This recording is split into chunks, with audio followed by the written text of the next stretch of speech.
And then the biggest one, and it's what I always tell people, is have fun.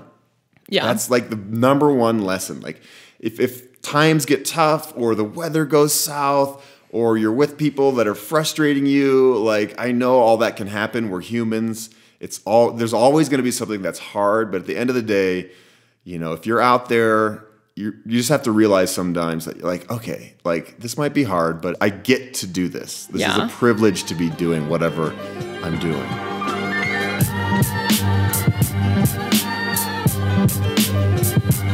Yo.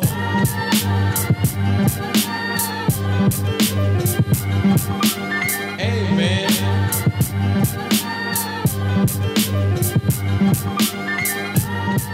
Hey, welcome to the B-Rad podcast. My name is Kat, your host, and here with me today I have Ryan Van Duzer, who's a content creator, cyclist, to put lightly, YouTuber, past TV host. What do you like to describe yourself as? I tell people now that I'm a storyteller. For a while, I would introduce myself as a TV host or filmmaker, but now I'm just a storyteller, and that kind of encompasses everything. Yeah, and how did that start? You know, as I did research, I found that you were on Discovery Channel, is that right? And and how, you know, is that something that you wanted to do as a kid? Yes, that's a great question. Good way to start this. So when I was a little kid living here in Boulder, born and raised, I was raised by a single mother, 4 kids. We didn't have money to travel or go anywhere. So I traveled through TV, which a lot of kids do, and which can be a bad thing. But I loved nature shows. And I would watch these nature shows of far off places and exotic jungles. And I thought as a young boy, I want to do that someday. I want to go explore these places because all I've seen is Boulder. And that's how it all started. That was the seed. And growing throughout my young childhood life, I always knew that that's what I wanted to do. Fast forward to college, got a degree in broadcast journalism with the idea of hopefully someday being able to travel the world and tell stories. So it's always that the travel, the adventure with the storytelling. Exactly. Yeah. Where do you think the storytelling piece came in? I don't know exactly. You know, in high school, when your teachers give you an assignment and you can either write a 5-paragraph essay or do like a creative project, I would always choose the creative project because I didn't want to write an essay. Yeah. You know, and so I would borrow people's video cameras and film, you know, little things or projects or whatever for the presentations at school. And that's when it all started. And I've always just loved telling stories, whether at the dinner table or with friends and, you know, finally in journalism school. Yeah, that's so interesting. I came from like what I like to call as like a performing arts background, but I like performing things that other people have done. And then, you know, writing is where I find the most comfort. So I just find that so interesting.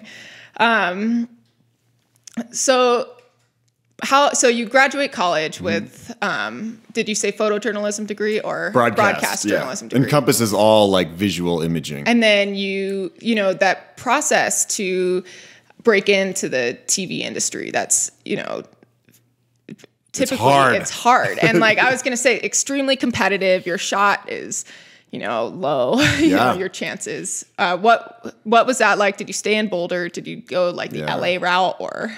So this is like, it's been the struggle of my lifetime, really. You know, I always equate it to like going to LA and trying to be an actor is very difficult and most people don't have success in that. But that's essentially what my path was. You know, getting on TV is nearly impossible, especially when I first got into it. There was no online video. So the only way to be like a, you know, TV person was to be on TV. There was no YouTube. Yeah.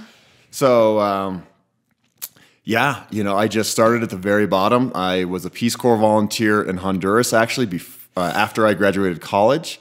I didn't want to get a real job, as they would say, and went down to Honduras, lived there for 2 years. It was amazing. I loved it. The experience was incredible. Came home by bicycle. We can talk about that later. And then I was like, okay, this is it. I'm 25 years old now. I want to build this career. I want to be like a travel show host. I don't know how to do this. Like, what do? I'm a little old boy in Boulder, Colorado. How am I going to figure this out? And I started at the very bottom of the TV ladder. I started at public access TV here in Boulder, Colorado. For all of you that don't know what public access is, it's like nothing channel. Nobody watches it. It's usually like city funded. And it's always the channel that you skip past as fast as possible when you're channel surfing. But that's where I started. And they gave me a voice. And I would, run around Boulder with my little Sony Handycam. This is before digital cameras. I was recording to tape. I would run around Boulder and film mini adventures. And the idea was to inspire people to get off their couches and get outside. And so I liked filming adventures that everybody could do, not just like super gnarly things. I wanted the average person to watch it and be like, you know what? I can go do that. Yeah. And that's how it started. And, I did that show with the goal of building up a show reel, like a portfolio piece that I could then send off to producers of the Travel Channel or whatever and be like, hey, this is me on camera. This is what I look like. This is my vibe. And that's how it all started. Yeah. And then from there you got bigger jobs and then at what point did it turn into YouTube? So it didn't turn into YouTube for a while. I started doing the public access show, which was called Out There. And at the end of every show, I would always look into the camera and say, now get off your couch and get out there. And it was really fun and dorky and stupid. And I didn't think anybody would watch it because the show played at like midnight or 1 a.m. on the public access, which already isn't very watched. But it became very popular with drunk college kids because they'd come home from the bars and be watching TV and they'd see my show and for some reason they liked it. And then people started recognizing me around town and started calling me the Out There guy, which was very funny. So I had drunk college kids loving my show and my mom. She was my #1 fan. She still is. And from there, that's when online video kind of started getting going. YouTube started in 2005. And I started putting these clips on YouTube. But at the time, YouTube wasn't a place to gain subscribers and make money. It was just like a website, like a blog site was, where you could just put your stuff up and send links to your friends. But my goal was to be a TV host. And so I took all these clips and I tried to get my foot in the door at the Travel Channel. Long story short, I did. I started filming little pieces for their website because Travel Channel was like, okay, online video is going to become a thing. It's the future. We want some video on our website. And so they hired a bunch of us that could shoot and edit and host. They'd send us around the country. We would film these little pieces for them and they would go on the website. And that's how I got my foot in the door with Travel Channel. Nice. Side question. Did you ever work with Bert Kreischer on the Travel Channel? I did. Nice. I did. You know Bert? Oh yeah. Well, I'm just a total dork when it comes to comedy. I always have been. Coming from a performing arts background. That's funny. So yeah, that's Oh man, I have a good story of Bert and I. This is back in my drinking days, and I was doing a show at the time called Microbrew Madness, where I traveled the country highlighting microbreweries because they were the hot thing about 10 years ago. And I was a special guest on Bert's show on the Travel Channel, and I was like the beer expert. And so I flew to Traverse City, Michigan in like middle of February. It was freezing cold. We shoot our little segment. I had not met Bert at the time, but I knew of him. And he's like, all right, now we're going to party, because his whole thing is he's like the machine. Like, he can out party anybody. And I was like, well, I'm pretty good partying too, mister. And we went out and had the time of our lives and got way too drunk. And we're forever bonded by that experience. That's great. Yeah, I think he's so funny. I think if I were a comedian, I'll rewind. My laugh when I'm really going at it sounds like his wheezing, which if you know Bert Kreischer, it's not a compliment. Yeah, definitely. That's what my siblings say. So I feel connected to him in that way. Yeah, he's a good guy. He really is a good guy. And for those of you who don't know, he was the inspiration for the movie Van Wilder that was based on his crazy life at Florida State. Yeah. Sidebar, let's go back to TV. Right. And to you.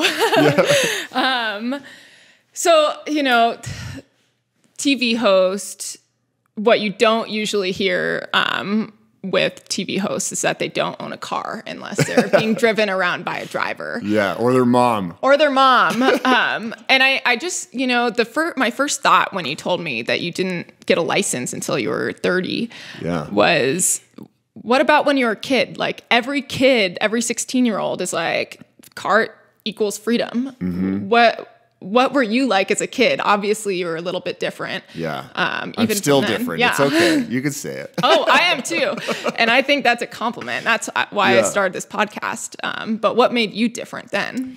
So first of all, I think bikes equal freedom. Yeah. You know, a lot of people think cars equal freedom, but for me, the bike has always meant freedom. When I was a little boy, I will never forget my dad teaching me how to ride a bike with training wheels. And the day he took those training wheels off, and there's the feeling of freedom. Yeah. And that now, you know, I could ride my bike past the confines of my neighborhood, because as a kid, you're kind of stuck walking around and you can't go very far. But once you have a bike, boom, you can explore all around. And here in Boulder was a great place to explore. There's so many trails and it's so beautiful.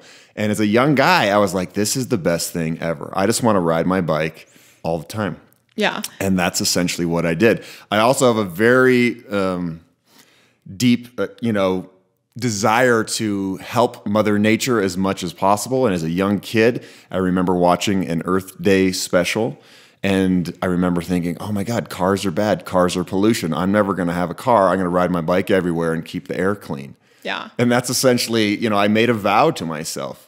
Wow. And, I'm 43 years old now. I've never had a car. I did get a license when I was 32, but it was only because I had to, because I was doing a TV show where they needed me to drive at parts. And I was like, guys, I don't think you want me driving a car. Like, even if I get my license tomorrow, I'm going to really suck at driving and it's going to be dangerous for everybody. They're like, no, we need you to be driving. And I'm like, okay, fine. Yeah. So I got a license, but I barely ever drive.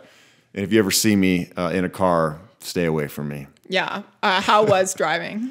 It's terrifying. I don't feel comfortable doing it.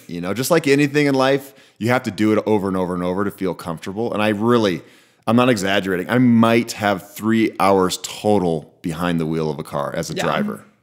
And so I just don't like it. I love my bike. Yeah. Even in the winter? Even in the winter. I mean, today it's like 35 degrees here in Boulder and I rode over. You just get bundled up. It's all good. Yeah, that's so crazy to me. We were talking before, I'm from Hawaii, and like even walking outside today, I'm like white knuckling. Yeah, it's too cold.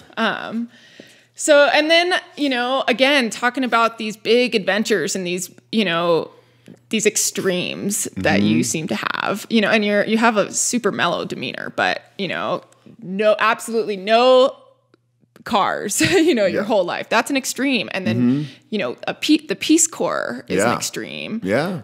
Do you identify with that too? Do you feel like you're a man of extremes In a way, whenever I tell people about my adventures or that I don't drive, people are like, wow, that's kind of crazy. And a lot of people think there's something wrong with me. Like, oh, you must have a lot of DUIs or something. But no, it was a vow I made to myself. I'm a vegetarian. I've been a strict vegetarian for 20 years.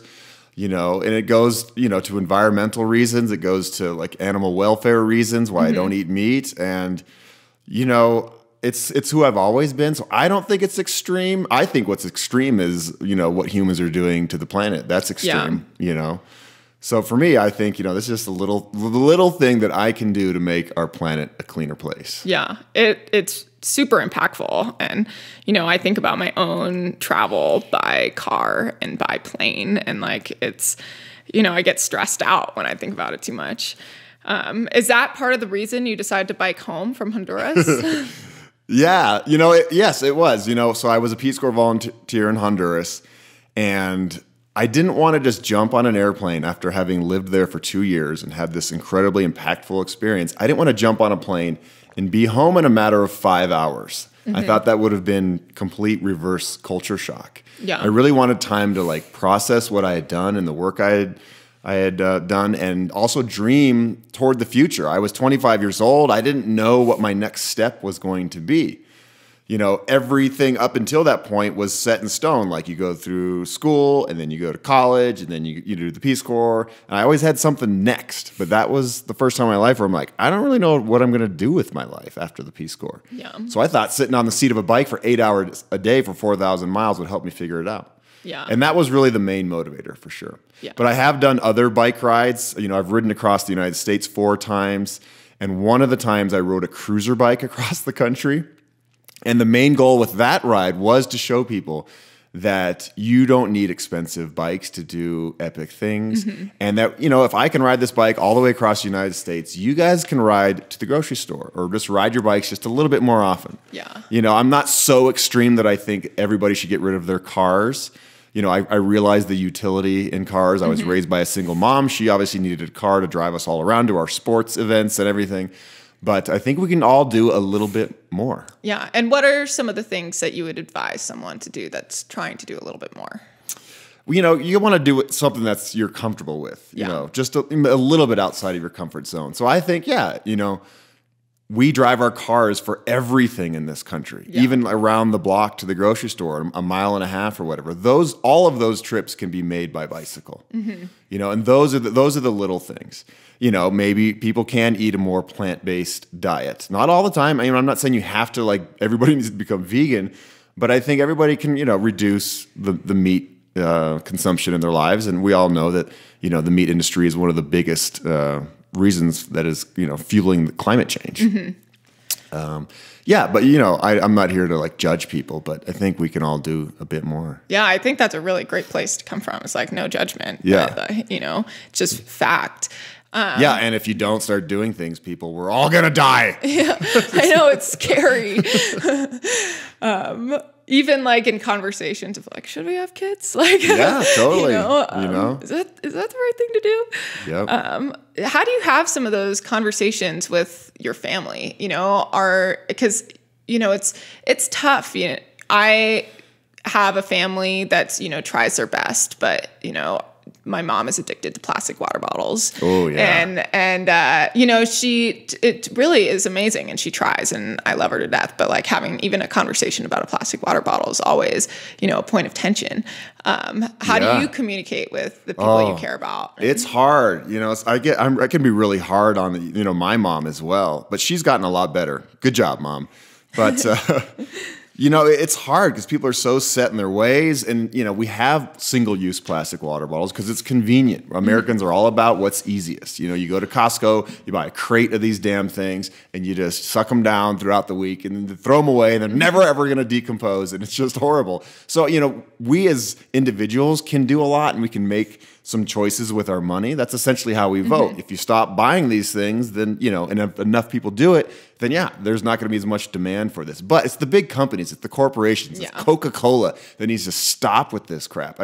Back in the day, not even that long ago, in the 50s, we lived a pretty sustainable life. We as humans, especially Americans, reusable bottles, glass products. We've done it before, but we learned about plastic. We're like, oh man, this is super easy. Let's just do this for everything. And it's really horrible. Yeah, not only with plastic, but with preservatives in the food that are shipped across the country. We were just talking about how I was in Mexico for Puerto Vallarta 100-miler, and we were reflecting on the food we ate there and how much better we felt. Super simple stuff, homemade corn tortillas and beans, and we felt so good. And then we came here and ate 3 frozen pizzas in a week. We were like, why do we feel so awful? And tons of waste associated with that. But it's the convenience. We're especially living. I'm so accustomed to filling every second of every day, and that's sometimes the barrier with a bike for me, or also getting hit by the UPS truck in 2015. But just the extra time I have trouble finding, and that convenience. And it's totally a trap and totally a lifestyle change that has to happen within the United States. But and it's a major problem, and we all know it now. There's no doubt the humans are having a very horrible impact on the planet. Yeah. And we need to change things. And, I do my little part. Luckily, as a young boy, I caught the train early, and I've always been this way. And more people, I think, are coming around to it. But reusable things need to come back. Glass, just all this plastic is horrible. Even there's not even just plastic because it never really decomposes, but the production of plastic. What is plastic? It's petroleum. It's oil. Yeah. It's dirty. It's when you burn it, it's toxic. So crazy. That's my rant. Let's talk about adventures. Yeah, I know. I love the rant, though. It makes me so interested.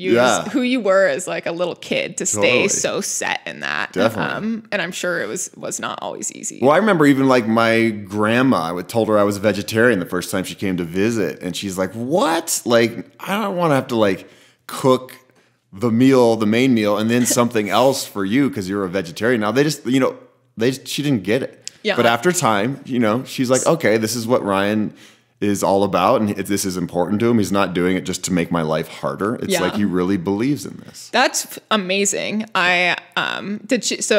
Did you have to eat meat for a little while? No. You just refused? I just refused, and I was like, well, I mean, I'll just eat all the vegetables that you make, all the side dishes, and I'll be cool with that, and then I'll go sneak a bowl of cereal after dinner. Yeah. I tried to be vegetarian when I was a kid for the same reasons. Yeah. A huge reason was because I'm like an extremely sensitive person, and I was camping and like chased this chicken all day and finally caught this chicken, and I was like, I can't eat this creature. And then you know, I go home and I have dinner with my grandma, and she's chicken enchiladas, and I'm like, I can't eat that. She's like, yes, you are. You know, and it is interesting that I'm like so impressed that you were able to stick to your guns, because that's a hard thing to do. It is, but it's important to me. Yeah. And that's that. Yeah, good. So adventure. So was that biking from Honduras to your home in Boulder, Colorado? Was that your first big adventure? Yep, that was my first big adventure. I'd never done anything like that before. I had no idea what I was doing. Yeah. I'd always been a cyclist, you know, commuter cyclist type guy. Yeah. You know, I was 25 years old, so, you know, I got around Boulder by bike, but I never I was not a racer or an athlete in that sense. But I was like, I'm going to just get a map and draw a little line and connect Honduras to Boulder, and I'm going to follow that line, and I'm going to figure it out day by day. And, you know, I'd been living in Honduras for 2 years. I fell in love with the people. You know, I got really good at the language, so I felt comfortable being out there on my own. And I knew that it would all work out. I've always just had that confidence that it'll work out. Like, some days are going to be hard and uncomfortable, and it's going to be scary, but that's what an adventure is. You don't know how it's all going to turn out. Yeah. What were some of the scary moments in that adventure? You know, I don't really have any like super scary moments. Yeah. Luckily, people were so kind to me. People invited me into their homes the whole way, fed me meals. I would roll up in these tiny villages in Mexico where they'd never seen a white guy in real life. Yeah. You know, only in movies. And they're like, whoa, what is this gringo doing here on a bike? How did you get here? Where are you going? And then, you know, they're all, you know, curious. And I use those moments as my chance to like be an ambassador for the United States. Like, my name's Ryan, and this is me, and this is my culture, and this is what I'm doing. And they got to learn about me, and I got to learn about them. And that's the beauty of travel. Yeah. You know, and I did that every single day. I would always tell people every day was a new adventure. I'd wake up on the side of the road. I didn't know where I was going to end up later that day, or what I was going to eat, or who I was going to meet. It was definitely not an organized tour. You know, there's no itinerary. And I had all my own gear and camping equipment, and I was good to go. Mm-hmm. Kind of like van life is now, but way more simple. Like, I had everything I needed on my bike. Yeah. Did you ever run into a situation where you didn't make it to a town and so you didn't have food, or? No, I was pretty good about like always carrying emergency food, you know? So in my bike at any given time, people love this, I'd always have a pack of tortillas and I'd have beans and other goodies. And so I could just, you know, sit on the side of the road and make up some bean burritos and be as happy as anybody eating a gourmet meal. Exactly what I ate throughout college and after. Yeah. Just beans and tortillas. Tortillas, it's so good. It's great energy, carbs and proteins, and it's yummy. And then, you know, there's a lot of street food in Mexico. Yeah. I mean, every town, little village I went through had like carts selling, you know, corn and all sorts of goodies. It was easy to be a vegetarian even down there. Yeah. Did you have trouble with the water there? In Mexico, yeah, you definitely don't. I don't drink like the water out of the tap, obviously. Yeah. Everybody knows that. But I would buy water, and unfortunately, a lot of times bottled Plastic, water. yeah. But now a lot of times in Mexico, and this is super cool, the little tiendas will have like a water refill station. So you can just bring your water bottles in, and for like 10 pesos, you can fill up 4 liters of water on my bottles that I have on my bike already, so I'm not wasting tons of plastic. It's really cool. Yeah, we were just in Mexico and have never used so many plastic water bottles as we did then. And the only people that I knew who had been to this town had gotten sick from the water. So I was like freaked. But But it was crazy. But we actually, and we brought a water filter with us, and we were filtering the tap water because just so we could fill up our water bottles. But definitely, you know, so yeah, to answer your question, that was the first big adventure. Yeah. I didn't know what I was doing. It turned out to be amazing. I never felt so alive in my life because every day was new and exciting, and I met wonderful people, and I was like, this is, you know, just addicting. Yeah. And so I got back from that adventure after 3 months. And that's when I was like, okay, I want to figure out a way to make a career out of traveling and telling stories. Along with that ride, I wrote weekly articles for the local newspaper here in Boulder, talking about the adventure all the way home. Did you pitch that before you Kind of, yeah. I think actually my mom hooked me up with that deal. She talked to somebody at the Daily Camera and was like, my son's riding his bike home from Honduras. And they're like, oh, really? We'd love some articles. And they got in touch with me and they paid me, wait for it, $50 an article. So I was making tons of money as a journalist finally. Because remember, I got my degree and then I went straight to the Peace Corps. So I hadn't really worked in the journalism world for real until those articles started coming out. I also had my little Sony Handycam and I filmed the entire adventure with hopes of someday making a documentary out of it. And yeah, so that's how my career started. I was just excited about adventure travel and here I am now getting paid to do it. And did I read that that's where, you know, you have a book coming out that I just saw as I was doing a little research on you before this podcast. Is that what that book's about, this adventure? Yep. So the book is called The Long Way Home, and it's all about that adventure. I journaled in great detail all the way home so that I could someday write a book about it. When I first got home, I started writing, and it was just overwhelming. And I didn't get anywhere with it, and I got distracted by video and other stuff. And so now, 17 years later, I finally have put the book together, and it's exciting to finally have it all in one place. And even if it doesn't sell one copy, I don't care. I'm just proud of like having this book that just chronicles my entire adventure. That's so amazing. When can we expect it to come out? It'll be out, you know, early December. Early December, coming up. We're coming right up. It's being printed here in Boulder because that's important to me. The most eco-friendly book you will ever buy. Everything is 100% recycled paper, algae-based inks, non-toxic glues. Because a lot of books out there are printed in China, and they're all just printed as cheap as possible, and they get shipped over here in cargo containers, and there's a huge carbon footprint behind all books. And if I really wanted to be super eco-friendly, I would have just done an ebook. You know, it's like we all do what we can again. But it is. I'm excited that it's a very eco-friendly book. That's super cool. Are you doing an audio version too? I think I will. Yeah. Maybe I'll record it right here. You got some good sound equipment. Yeah, have Carson edit it. Yeah, and you know what's funny? I was talking about that. You know, people listen to these audiobooks on Audible. I was like, I should just sit in front of a fireplace and read the whole book with a video camera on me and put it on YouTube and make like a 6-hour video you should. Of me just reading my book. I think that'd be pretty funny. People would love that. Stay tuned. Yeah, I'd release an episode once a week. Yeah, like chapter 1. Yeah, chapter 1. That's so cool. So then you get home and you have the adventure bug. And you try and work for the Travel Channel, as we talked about. Yeah. But what did you work on personally? What were your own personal adventures that got you excited? You know, I've always loved just being outside. That's it. Like, I can be very happy just riding my bike around Wonderland Lake here in Boulder. And so that personally was fun for me. I didn't always have to go on these epic journeys to like feel like I'm, you know, doing something major. I could just go on a 5 or 6 mile run, you know, into the foothills of Boulder. And that's really was always important to me, just getting outside. And that's the theme of my first ever TV show. Get out there. Just get outside. Get off your couch. You know, I always tell people, if you're having a bad day, if you've been sitting in front of the computer too long, just go outside for 15 or 20 minutes and run around the block. And I guarantee you will feel better. Yeah. Like, without a doubt, fresh air and Mother Nature will always be kind to you. And so that's always been important to me. You know, but another thing, you know, with the environmental lean, I've always been a big bicycle advocate. I've worked in bicycle advocacy, trying to get more people to ride their bikes and ditch their cars.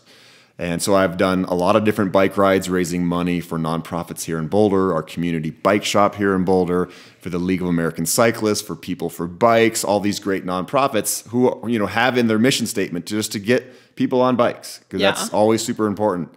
And you know, not only is it good for the environment, it's good for our health. Like, if you ride your bike, you're a happy person. People ask me all the time, are you always so excited? Are you always so positive? And No, the answer is no. I'm a human. I have some bummer days, of course. But I think a big aspect of the reason why I'm usually in a pretty damn good mood is because I ride my bike all the time. Yeah. And I'm outside all the time, and it's fun. And it's fun. I love that you do it just because it's fun. You know, a lot of my life has been, you know, I love being outside, and I love, I've noticed how much of a happier person, and I've had goals that haven't necessarily been competitive, but so much of my life has been driven by like being competitive in sport that, you know, it's just so refreshing to hear like, it's just fun because it's true.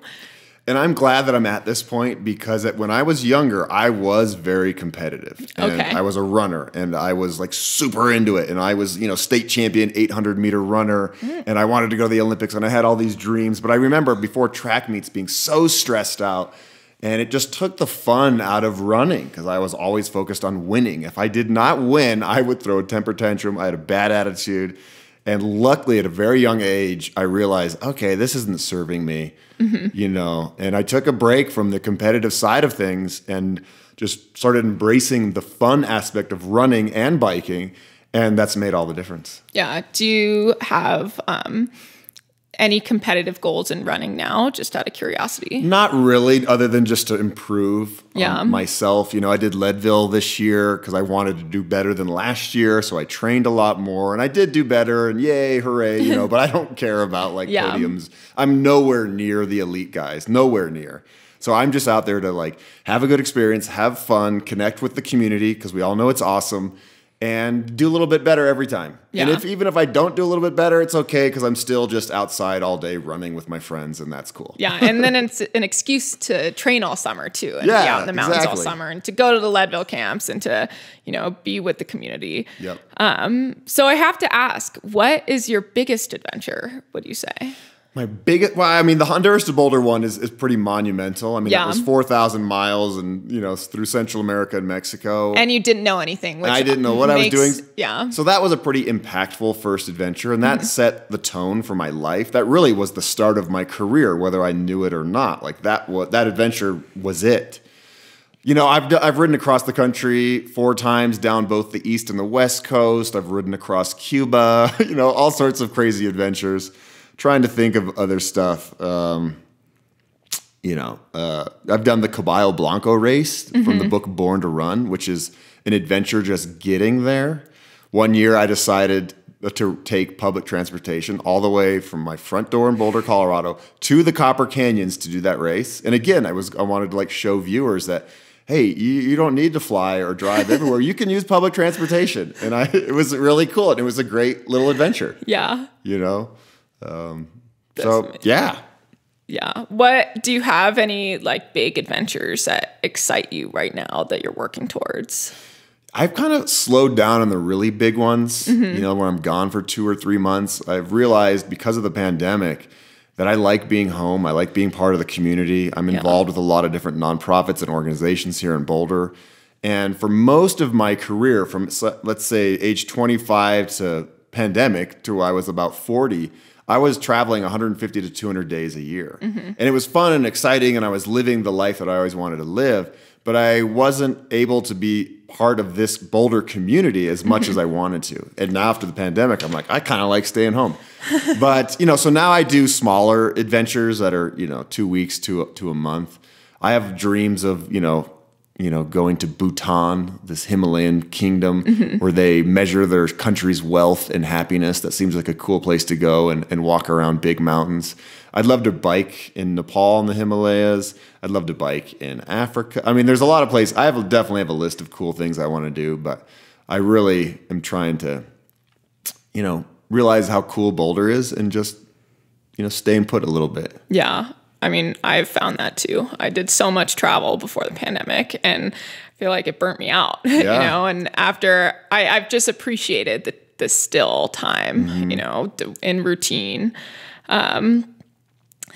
What are some of the lessons that you tell someone that, you know, let's pick 3 big lessons that you've taken, not just from the Honduras to Boulder adventure, although I'm sure you had some crazy ones there, but just from, you know, your past 20 years of living this crazy adventurous life?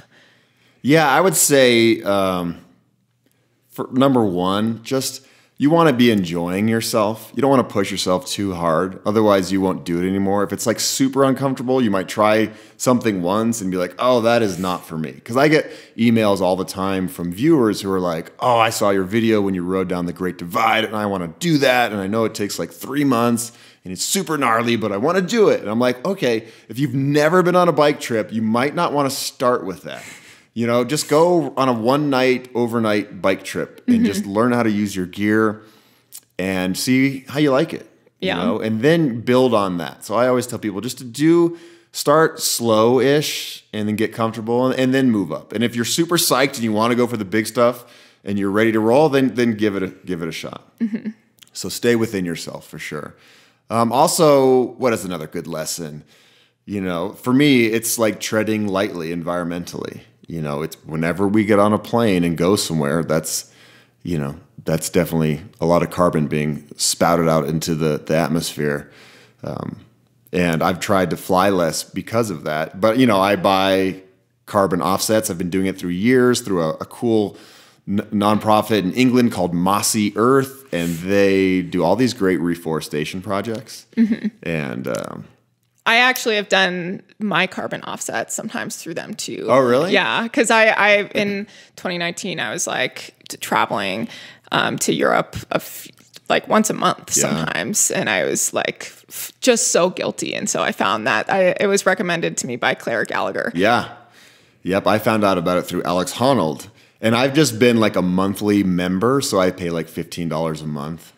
And they do all these great reforestation programs all over Europe mostly. And they send me photos of my little trees, like, with your contribution, you planted this little guy right here. And like, I'm so proud. I know we've gone off on a little tangent right here, but the lesson of, you know, trying to tread lightly, you know. And then the biggest one, and it's what I always tell people, is have fun.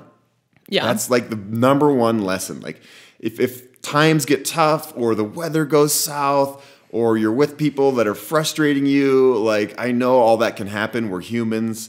There's always going to be something that's hard, but at the end of the day, you know, if you're out there, you just have to realize sometimes that you're like, okay, like, this might be hard, but I get to do this. This is a privilege to be doing whatever I'm doing. Yeah. And just sit back, take a deep breath, and be like, all right, everything's good to go. Like, I'm going to get through this. Like, nothing lasts forever. Yeah. Right? I would love to hear an example of a time that you were having a hard time and what you told yourself, you know?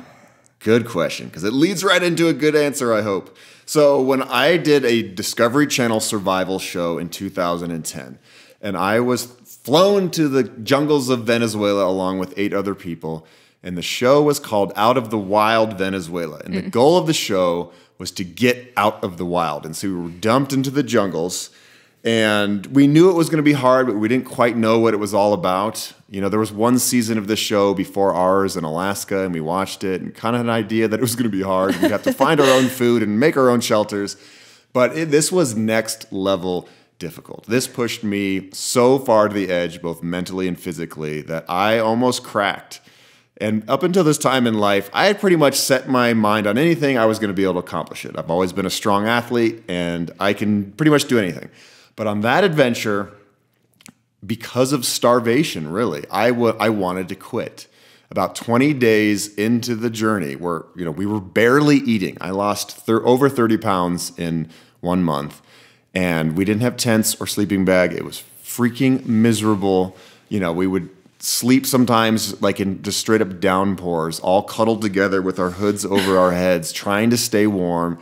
And every day was just miserable. And if it wasn't raining, bugs were like biting us all night long, and mosquitoes were buzzing in our ears. I mean, it was torture.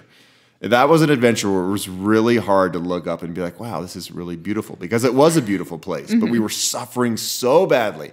So anyway, this is not like the Survivor TV show where you win $1 million at the end of it, and there was no game aspect to it in that sense. The only gamey aspect was everybody had a little GPS spot beacon, and if you'd had enough, you could push a button, and then helicopter would come and get you out of there. But when we were all in the casting calls, everybody's like, I'm so tough. I've done all this tough stuff. There's no way I'm quitting. And you'd have to kind of like pump yourself up a bit. We had Army Rangers and Park Rangers and all these like really strong survivalists out there. And nobody would ever think that they would quit. Yeah. You know, by the time I was considering it, 4 people had already quit. And it got to the point where I was just miserable. And I, you know, like my brain wasn't working well. Starvation does things to your body that are just horrible. You get depressed, and that was new for me. You know, I just didn't see a whole lot of hope. I don't even know what your original question was. Now I've just brought myself down a dark hole. A time that you were facing a hard thing. That's right. That's okay. I'm right in the middle of this hard thing. And there was a day where I was like, I'm done. I'm going to push the button and I'm going to leave. I've had enough. This experience was, you know, impactful, and I'm sure I'll have some great lessons, but I am good to go. I justified it to myself that I was done. I'm sure a lot of runners go through this at mile 80 of hard races. Like, I'm just going to quit. Like, screw this. There's no point. And I was also worried about my body. You know, you've heard about ketosis and all these horrible things when you don't have enough, you know, nutrients going into your body. And I was like, I think I'm doing irreversible damage to myself by staying out here and starving. And I was ready to quit. But right at that time, we had some of our friends off hunting, trying to find food. We never did. And there was like a rainstorm. I'm sitting in the rain, pouring down on me. I'm miserable. I'm about ready to tell the producers I'm good to go. I'm done.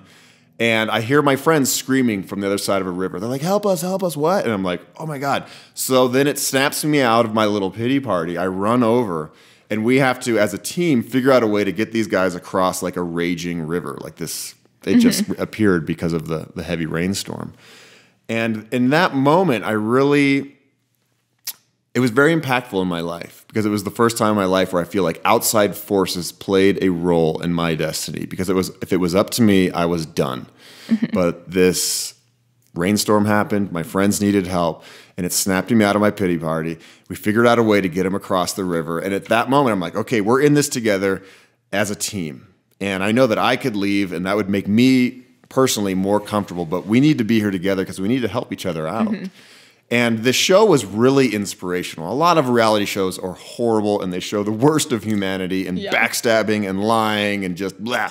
But this show actually portrayed the best of humanity, because all show long, all 8 episodes, people were really helping each other out. And it was cool to see. And that was one moment where I was like, you know what? I can tough it out. I can keep going. You know, and it's all a mental game. I think with a lot of hard things, whether you're an ultramarathoner or whatever, if your brain stays in the game, if you can stay mentally stable and somewhat positive, you can get through things that are extremely difficult. And you might have to lean on your friends or your crew or whoever's out there. And unless you're like really doing horrible damage to yourself, I think most humans can get through this kind of stuff. Like it's built in our DNA. We're survivors. Yeah, we're survivors, and we're communal people. Yeah. You know, and it's so natural to, you know, in this day and age to not lean on those people. And I think, you know, going out of your comfort zone really forces you to sometimes, or you quit, you know?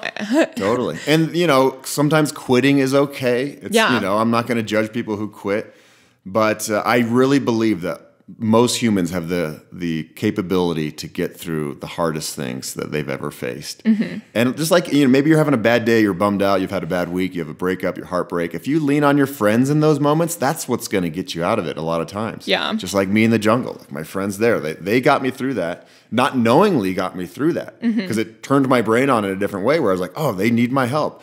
I'm going to go help them now. And then I was like, wait, if I can just have this jolt of energy to go and, you know, chop down a tree and get them across this raging river, like maybe I can get through the rest of this adventure. Yeah. So now I have to ask, how did that adventure end? Dinosaurs came and ate us. It ended with, it was the hardest thing I've ever done in my life. And, you know, probably one of the best days of my life is when we got out. So the whole premise of the show is to get out of the jungle, find civilization. Every few days, they'd give us pieces of maps and we'd have to navigate, blah, blah, blah. And the day we got out, there were 5 of us left out of 9, and we looked like refugees. I mean, we hadn't eaten, we'd been sleeping in the mud for a month. I mean, it was rough. And we finally get to a road, we hitchhike to the next town, and this is like our first, experience with humans in a long time. Mm-hmm. And as we're driving into this little town, I look off, out of the car window, the back of the truck, and I see my freaking mom down in the middle of nowhere, Venezuela, and everybody else's parents were there as well. And we jump off the back of the truck, and I ran into my mom's arms. I'm a total mama's boy. We all start bawling, and that's how it ended. The producers were cool enough to bring down our parents. So, in Survivor, you win $1 million. We all won, our parents being there for us at the end, which was super cool. And a crazy experience. Yeah, crazy experience. In the moment, it was torture. Looking back on it, that adventure was incredibly valuable. Wow, that's really Because now I feel like I can do anything. When I, lace up my shoes for a 100-mile race, I'm like, okay, this will be hard, of course. But there's going to be like aid stations the whole way, and people like helping me out and massaging me and giving me food. We've all done these races. Like when we were out there in the jungle, like we didn't have food ever. Yeah. Like we were eating termites and grub worms and whatever we could find. It was horrible. So That's even though crazy. 100 milers are tough, they're not that tough because you're going to be done in about 24, whatever, however long it takes you. And then you're going to go to bed and you're going to eat all this good food afterwards. Yeah. Yeah. That's crazy. Until you said the food part in the aid stations. I was like, sounds like kind of like my race in Mexico. I'll never think 100 milers that hard again. Totally. And once you've done something extremely difficult, it makes other hard things easier. Yeah. Just like anything in life. Once you've gone through heartbreak or divorce or whatever it is, like in the moment, it absolutely sucks. But then it gives you the tools you need to go through life and navigate difficult situations and like be able to lean on past experiences and be like, I'm going to be okay. Then maybe this is another lesson from when you asked me that earlier. Like, just don't freak out. Like freaking out is never going to help. Like it's always going to be okay. As long as you stay cool, surround yourself with good people, and eat bean burritos. Eat bean burritos. Trust in the bean burritos. Trust in yourself. Always. Trust in your friends. Quote it. Put it in there. Oh, yeah. So, obviously your pursuit of content creation and storytelling has created this incredible career and life for you. First, I want to ask, what's your day-to-day look like now? I just do podcasts all day. Just kidding. No, my day-to-day is always different. So, I'll go on an adventure, let's say for, 2 weeks or so. Maybe it's a bike adventure and I'll film it like crazy. And then I'll come home and then I'll spend weeks, months editing that content. Yeah. And then releasing about one video a week. And now I have, my dream job is YouTube. I always thought that being a TV host was my dream job. And that's what I worked toward for like 10 years until I got out of the TV world. Now my dream job is exactly what I'm doing. I love YouTube. I love the freedom to tell the stories that I want to tell in the way that I want to tell them. Because back when I was on TV, we would film something and then there were 10 editors between filming it and it hitting air, and they would just dumb it down and make it safe for advertisers.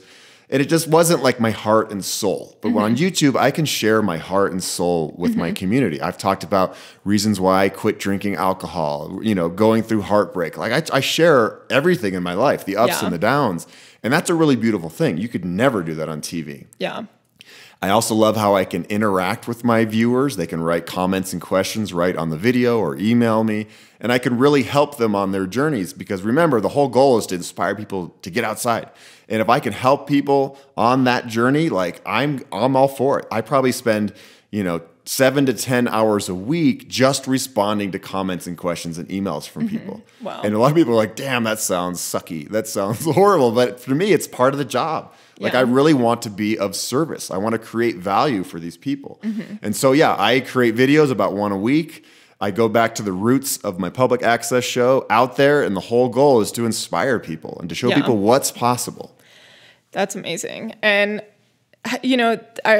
living in this super public eye, you mentioned that you share everything. How did you decide you were comfortable with that? And how do you deal with, an outside opinion or advice that might not be? That's a nice way to put it. It's haters. Haters, yeah. How do I deal with haters? I don't know if it was a decision to like be like, I'm going to share about everything. It was just, I've always just done it, you know, and it was always comfortable for me to share about everything. And I've cried on my YouTube channel countless times, you know. People always like make jokes like, uh-oh, is Ryan going to cry in this video, you know? And I cried on national TV and cried on that Discovery show. You know, I've always been comfortable sharing my emotions. And I just think it's important for people to see real people with real emotions. Yeah. You know, a lot of times when you watch TV, you're only seeing the happy, shiny moments. And with YouTube, one of the reasons why I think people find my channel real is because I talk about the hard times. And so they can relate to that. You know, every human goes through hard times. We can all agree on that, you know? And it's important. And I think my channel, because of it, they trust me. Yeah. Because I'm not just some superhero guy that just goes and does huge adventures and I'm always on top of the moon and every life is always good. You know, that's fun to watch a little bit, right? But it's like, no, there's a little bit more depth behind most humans. And so I like to show that. And it's not like I like to show that. I just turn on the camera sometimes when everything sucks and I start talking to the camera as if the camera is my viewers or my mom or anybody. And I try to be as real as possible. Yeah. Do you find it therapeutic to share that and to go, you know, not only share it and film it on YouTube, but then to go and edit it and, you know, create some like art out of it? Do you find that process? It really is. I love reliving my adventures in the edit. And even in the moment, I love talking things out. It helps me when times are tough. You know, people watch my ultra videos and they're like, you run with a freaking GoPro in the Leadville and you're talking the whole time. Like, how doesn't that like slow you way down? I'm like, I don't think it really does. I don't think it slows me down at all because during the tough times, I get to talk it out to my GoPro, which then will be seen by people. Yeah. And it helps, you know, I'm not holding it in. And, you know, this, my latest Leadville video, I talk about, I mean, a lot of that race was hard and dark and, you know, it's therapeutic in the moment, but also, afterwards to create the content and create it in a way where, you know, I believe is true and real and genuine. Of course, I can add music. There are ways to manipulate the viewers, of course, but I try to keep that pretty, you know, simple. I don't use like big, loud, heavy-handed, you know, music, like triumphant stuff. I try to, a lot of times in my videos, use natural sounds. So it feels like the viewers are there with you. When you use too much of that loud music, I think it just takes the viewers away to a degree because they're like, wow, you're running Leadville and all of a sudden there's like this triumphant symphony in the background. Like, where'd that come from? You know, so a lot of my videos have no music. Yeah. For that reason, I want it to like sound like you're there with me. Wow. Do you ever go back and watch your videos? Not usually. Like I'll spend a lot of time making a video and then I'll put it out there and I'll be excited and proud of it. But then it might take years for me to watch it again, you know? Yeah. And it's mostly when like people over at my house and I'm like, oh, I'll show you this video. And then I'll like watch it with people and like, oh man, I forgot about all this, you know? And something else is that I'm interested in, you know, I have to take photos and stuff for my sponsor obligations, but sometimes I find myself embarrassed doing that out on the trail. And it takes me out of it and it takes the fun out of it. Do you ever feel that? That's a great question. I get it a lot. Yes, because I always tell people the most important aspect of my adventures is to go on an adventure and to enjoy it personally on a personal level. But again, like you, now it's my job. This is how I get money. I have patrons paying monthly to like watch content that I create. So I have to think, okay, you know, this is for me, but it's also for them.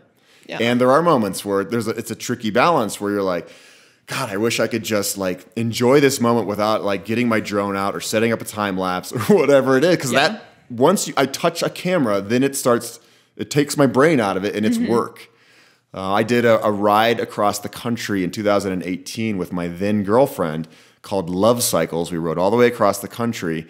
And the whole mission of the adventure was to get love advice from people. We were a new couple and we were madly in love. We wanted to keep things going. And we thought, what better way than to learn from just complete strangers about their love journeys? And so we interviewed Harley Davidson bike riders and farmers and everybody about love and their wives they've had for 20 or 30 years. And it was really heartwarming in a lot of ways.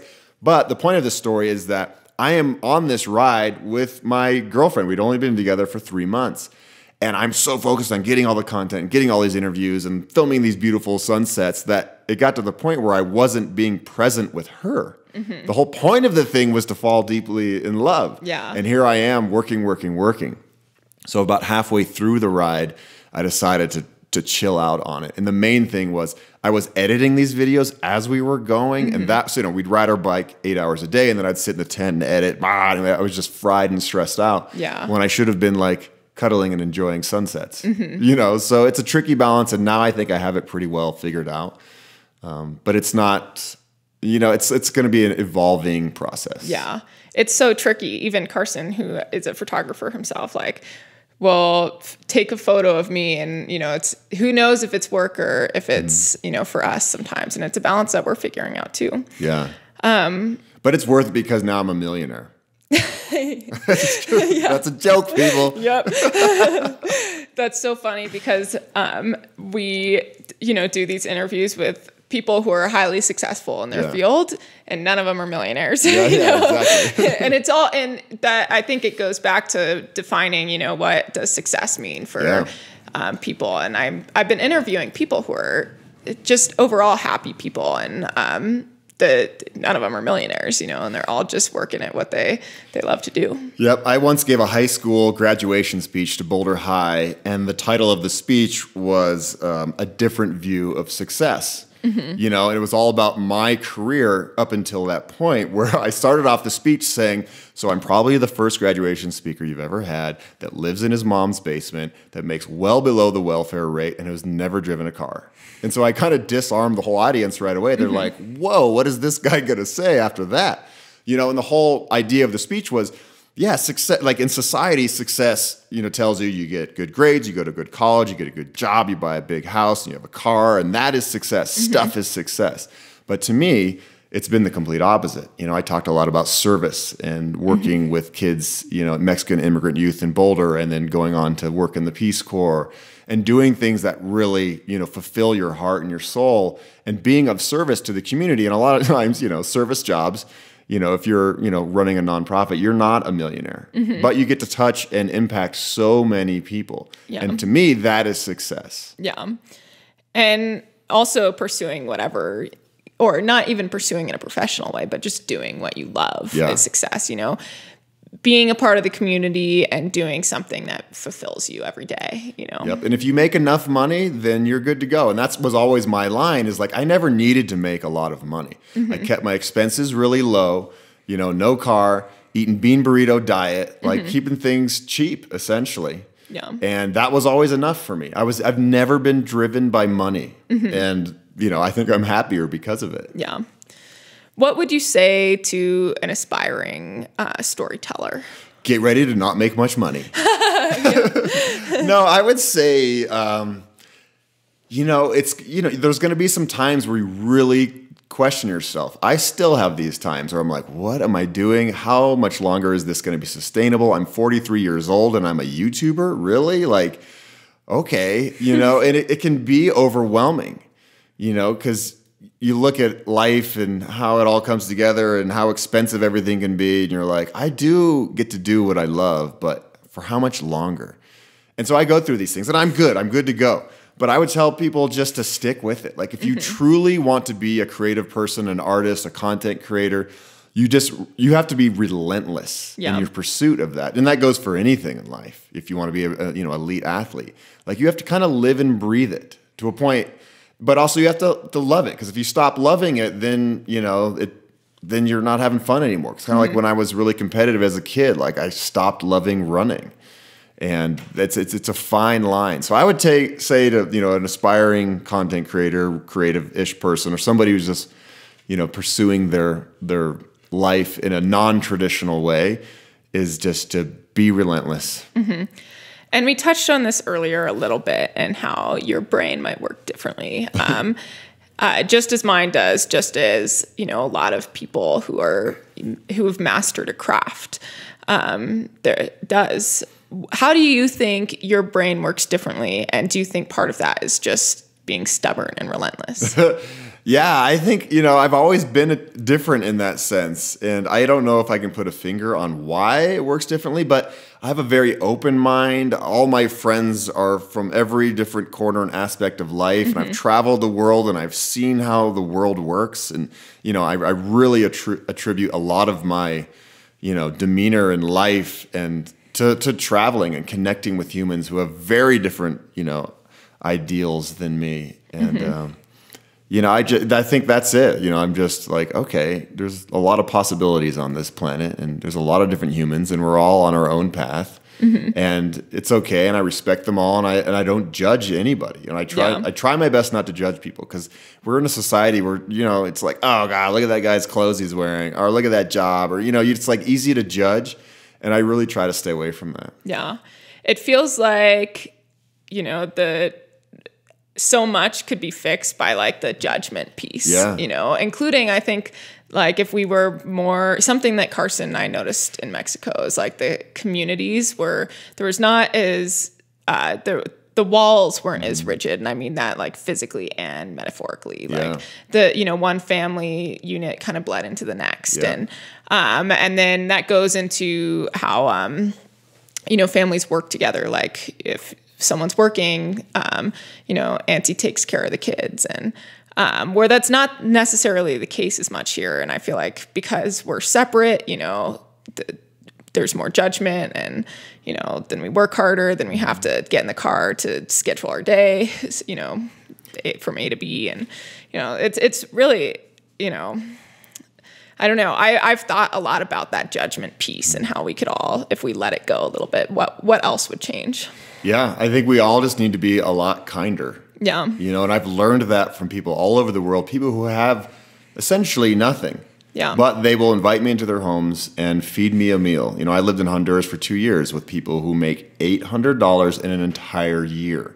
We can't even fathom that. Yeah. But what they do have is friends and community, you know, and I just think if the average person was just a little bit kinder, a little bit nicer, more generous, I think it would go a long way. And then when you're kind, when you're nice, personally, you feel better. Yeah. And so when you feel better, when more people are happy, like society in general, just the vibe gets risen up a little bit. Yeah. You know, and then you start riding bikes, and then everybody, you know, then you're up through the roof. You know, then we fix world hunger. We fix everything. I think bikes are the silver bullet to fixing most of the problems on the planet, and I truly believe that.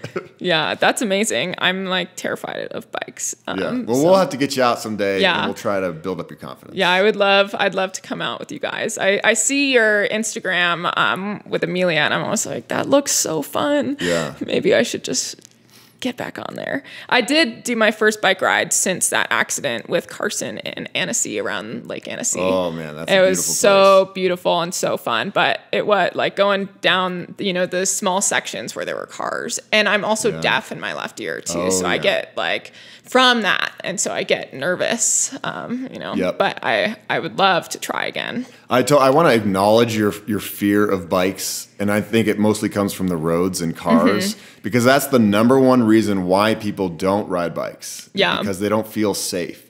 And so there's a lot of, you know, organizations out there that I've worked with, and their goal is to build bike infrastructure that makes that separated bike lanes, so cars are nowhere near you. And that's the goal, because you go to Europe and it's a much safer place to ride a bike. Yeah. And cars are used to seeing bikes on the road, and they get it. They give you space. But here in the United States, we're like, oh, there's a car or a bike in my way, and I'm going to, you know, run them over or coal roll them or whatever it is. And we just don't have the culture here. A bike to a car in many places in the United States is a nuisance. And we really need to change that, especially now with distracted driving and people not paying attention to what the heck they're doing. So many more cyclists are getting hit because of that. So roads terrify me too. And I totally understand your fear. And I'm doing my best to like make these videos to get more people on bikes, because I believe that if we get more people on the roads riding bikes all over the country, all over the world, people are like drivers are going to get more used to it and be more respectful. Yeah. How do you help a community that, you know, for example, Carson and I grew up in this town of Waimea in Hawaii, and something that is really difficult about Waimea is there's there's no infrastructure for bikes we're in the process of talking about bike path, but there's a lot of barriers and there's a lot of resistance. And how do you help a community like that? It can be tough, but bicycle advocacy groups, grassroots organizations, that's really where it all starts. Here in Boulder, we have Community Cycles. They do a lot of great work, putting these projects forward and getting funding, getting grants. And so if this is really important to you, like anything, like you just have to kind of get involved. Yeah. Whether you're knocking on doors to get your favorite politician elected, or writing grants so your local bike club can put money towards these types of projects. But it's really important because the United States is built on the highway system and cars. We value cars so much, and cars feel like they own the roads. And it's tricky, and it's going to take, maybe many 10s, 20s, 30 years for all of this to change a bit. And it is changing. The United States for sure is more bike friendly, more people than ever riding bikes. E-bikes have made a big difference in that. There's more people riding bikes because of e-bikes. And I like where we're going. Yeah. And we have the models of Europe to show us the way, Amsterdam and Copenhagen and Sweden. And, we're on our way. Yeah, and Boulder is a pretty great place for Boulder bikes. is great, and I'm grateful for Boulder and what we've done throughout the years to make biking safe here. We have over 350 miles of bike paths in this city, which is pretty unheard of. We are a platinum level bike friendly city. There's only 3 other places in the country that are like that, and Boulder's one of them. And we've just made it a priority. Yeah, that's. It's my favorite part about living in Boulder are the bike paths, and I don't even bike. You can walk on them or run. I love walking. That's the other thing, but well, we're gonna wrap up here in a second, but no, I want to keep talking forever. We can pause round 2. But I love this question because I get all kinds of different answers. What's something that you're proud of and someone who shares everything that people might not know? That might not know. Man, that's hard because I do share everything. I am proud of this is really simple. I'm just proud of being a nice guy. Yeah. Like when it comes down to it, I have a successful YouTube channel now and I've done some really cool stuff in my life, but I'm proud of I'm just a nice guy. Yeah. I'm not always, sometimes I can be maybe a little bit of a jerk, but for the most part, I'm a nice guy and I really value that. Yeah. And I think, at the end of the day, when I go to bed at night, I'm like, what? I can sleep easy tonight because, I hooked some people up or I helped people out or I was generous or, I work with different nonprofits in town. It's like I'm always just trying to help in some way. Yeah. Or just had a conversation with the person at the grocery store, Totally, Sometimes that itself can make me feel better. Absolutely. I talk with random people all the time on the street, Yeah. Me too. And the more I went through this period where I was very depressed for a few years and I found myself not talking to anyone or find myself irritated when people would come and talk to me. And I realized that the more that I was just accepting of those conversations and tried to make the person I was talking to feel welcome and good, the better I felt. And then the easier those conversations get. And then I found that I liked them, Yeah. It's all boils down to just accepting being nice and Yep. And not judging. We've talked about it this whole podcast. Being kind, not judging, eating bean burritos, riding bikes. Those are the ingredients to a good life. Or, getting outside. Doesn't have to be bikes. We live in a society where, as kids, we were told stay away from strangers. Yeah. And that's kind of a closed-minded way to go through life. Yeah. And most strangers are great. And I've met tons and tons of strangers, and they've all been amazing. Yeah, same here. Well, thank you so much for coming on, Ryan. Do you have any last words? Oh man, I loved this. This is a great conversation. I appreciate you giving me the opportunity and get to know you better and Carson better and your dog. This has been awesome. Yeah, this has been so fun. Thank you so much for coming on. Yep, thank you. All right, peace and love, my friends. Bye-bye. Like and subscribe. Like and subscribe. Cool. Yay. Thank you. That was super fun. That was awesome.